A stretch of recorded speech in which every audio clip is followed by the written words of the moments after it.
Olá pessoal, muitos de vocês devem ter ficado sabendo de uma matéria publicada pelo site DefesaNet, com umas declarações no mínimo duvidosas que supostamente teriam sido dadas por um brigadeiro da aeronáutica. E teve até canal aqui do YouTube já repassando essas informações, até de que a FAB estaria planejando a compra de um outro caça, e inclusive o F-35 estaria na lista. E esse brigadeiro ainda teria feito algumas críticas à aquisição do Gripen pela FAB e por aí vai. Mas a gente não divulgou essas notícias aqui justamente porque eu achei a matéria um tanto quanto vaga e sem nenhum embasamento. E preferi esperar um pouco mais para ver se havia algum tipo de confirmação. E agora o comandante da aeronáutica se posicionou oficialmente a respeito e negou essas informações. E o que aconteceu é que o site Poder Aéreo entrou em contato diretamente com o comandante da aeronáutica e pediu para que ele esclarecesse cada trecho dessa matéria. Em relação a um trecho que diz que a FAB já busca uma outra opção de aeronave para não ficar dependente de um único fornecedor e que o F-35 era uma das opções, já que ele vem sendo oferecido no mercado mundial a um preço próximo ao do Gripen, ele esclareceu que não acredita que algum brigadeiro da FAB daria tais declarações e que o alto escalão da Força Aérea já decidiu que vai em busca de um segundo lote de 30 caças Gripen e que isso já foi divulgado várias vezes.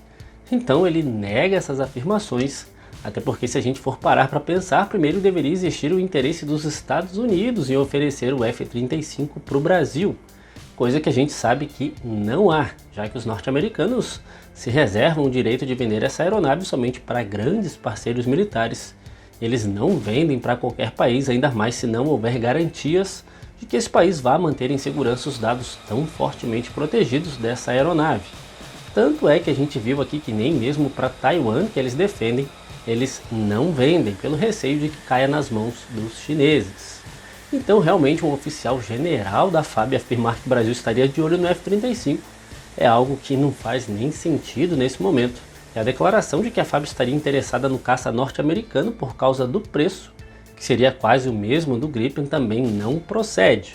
já que a gente sabe que apesar de realmente o preço de compra do F-35 ter caído bastante nos últimos anos, principalmente pela produção em larga escala, e a gente até viu aqui num vídeo recente que a Finlândia adquiriu 64 unidades do F-35 a um preço de cerca de 82 milhões de dólares cada um, que é um valor realmente próximo aos estimados para o Gripen, mas o F-35 é muito mais caro de manter, custando provavelmente 3 a 4 vezes mais do que o Gripen, algo que seria totalmente inviável para a FAB. E já quanto à afirmação de que a FAB estaria se sentindo incomodada pelo fato de que o cronograma de integração de armas e sistemas segue os requisitos impostos pela Agência de Armamentos da Suécia,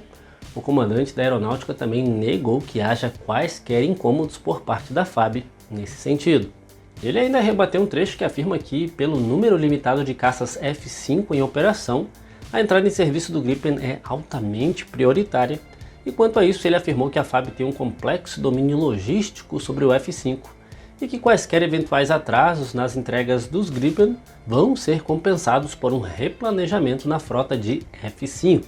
Olha, mas para falar a verdade, nesse trecho o comandante deu algumas voltas, usou alguns termos técnicos, mas não respondeu especificamente a afirmação de que a entrada em serviço do Gripen é sim urgente. E a gente sabe que na atual situação isso é realmente verdade. E o outro ponto comentado pelo comandante da aeronáutica foi sobre a desativação de um esquadrão de caças F-5 em Manaus,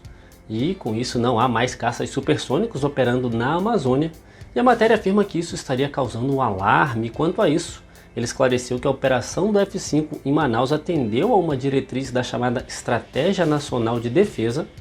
mas que chegou-se à conclusão de que isso não se encaixa ao poder aéreo, ainda mais levando em consideração as restrições de operação do F-5 naquele local. E ele esclareceu também que com o início da desativação do F-5, não há um ganho de eficiência com a alocação de poucas aeronaves em 4 esquadrões, sendo mais efetivo concentrar os meios, pessoal e infraestrutura em somente 2 locais. E quanto a isso, a gente também ainda pode acrescentar o fato de que isso não impede que a defesa aérea ainda possa ser feita ali na região, já que os F-5 em operação nos esquadrões sediados no Rio Grande do Sul e no Rio de Janeiro podem se deslocar rapidamente para qualquer parte do território nacional e os próprios Gripen, que a princípio vão ser todos sediados em Anápolis, vão ser capazes de voar para qualquer base aérea no território nacional. E sem contar que o alcance limitado do F-5 de qualquer forma já tornava essa cobertura em algo não muito além do entorno de Manaus. E um outro ponto é que, apesar de toda essa questão que envolve a Amazônia, a gente vive em tempos de paz, o próprio comandante da aeronáutica também frisou isso, e hoje a absoluta maioria das situações de violação do espaço aéreo brasileiro ali na Amazônia diz respeito àqueles aviões de pequeno porte, em geral interceptados pelos A-29 Super Tucano, que vão continuar disponíveis em Boa Vista e Porto Velho, próximos à fronteira. E o outro trecho da matéria também falava na integração do míssil IRIS-T ao F-5, a gente até falou desse míssil aqui semana passada, e que isso seria algo extremamente importante para a FAB, mas o comandante da aeronáutica afirma que, apesar de ter havido interesse da aeronáutica, chegou-se à conclusão que, nesse momento, já não é mais viável o investimento desse tipo em uma aeronave com os dias contados na Força Aérea, o que envolveria recursos financeiros e treinamento de pessoal, e que o F-5 já opera o míssil Python 4, então os gastos para a integração de um outro míssil de curto alcance não seria benéfico para uma aeronave que já está saindo de operação. E quanto a isso, ele até afirmou exatamente o seguinte: estamos investindo nossos recursos na FAB do futuro. O F-5, por melhor que seja como plataforma, é frota do passado. Bom pessoal, então era isso, esclarecimentos feitos, e que sirva mais uma vez de lição. Tenham muito cuidado com informações duvidosas e, na dúvida, sempre busque outras fontes e sempre questione essas informações muito importantes que são divulgadas em um ou outro local específico. Bom, e se você gostou do vídeo, não esqueça de deixar aquele like pra gente. Se não conhecia o canal, não era inscrito, vai ali naquele botãozinho e se inscreva. Siga também o canal Águias de Aço no Instagram e não deixe de conhecer a nossa loja. E lá você encontra miniaturas e também camisetas e quadros decorativos. Um forte abraço a todos vocês e até a próxima!